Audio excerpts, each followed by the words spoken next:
ಎಲ್ಲರೂ ಅಲ್ಲಿಂದ ಬರುವಾಗ ಬೋರ್ಡಿಂಗ್ ಪಾಸ್ ತಗೊಂಡೇ ಬಂದಿದೀವಿ, ಗೊತ್ತಾಯ್ತಲ್ಲ. ವಾಪಸ್ ಹೋಗ್ಬೇಕು.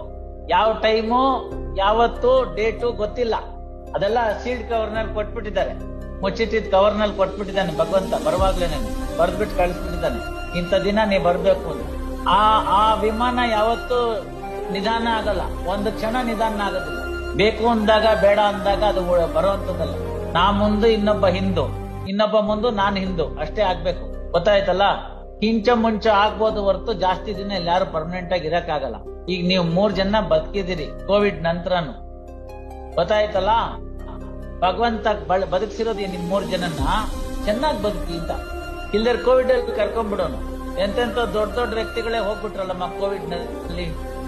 ರಾಜಕಾರಣಿಗಳು ಹೊರಟೋದ್ರು, ಇದ್ದಂತ ಮಿನಿಸ್ಟರ್ ಹೋಗ್ಬಿಟ್ರು, ಲಾಯರ್ಗಳು ತೀರ್ಕೊಂಡು ಹೋಗ್ಬಿಟ್ರು, ಪಾರ್ಟಿ ಕೂಲಿ ಮಾಡೋನಿಂದ ಹಿಡಿದು ಮಿನಿಸ್ಟರ್ ತನಕ ಯಾರನ್ನೂ ಉಳಿಸ್ಕೊಳ್ಳಿಲ್ಲ. ಕೋವಿಡ್ ಎಲ್ರನ್ನೂ ತಿನ್ಕೊಂಡು ಹೋಗ್ಬಿಡ್ತು.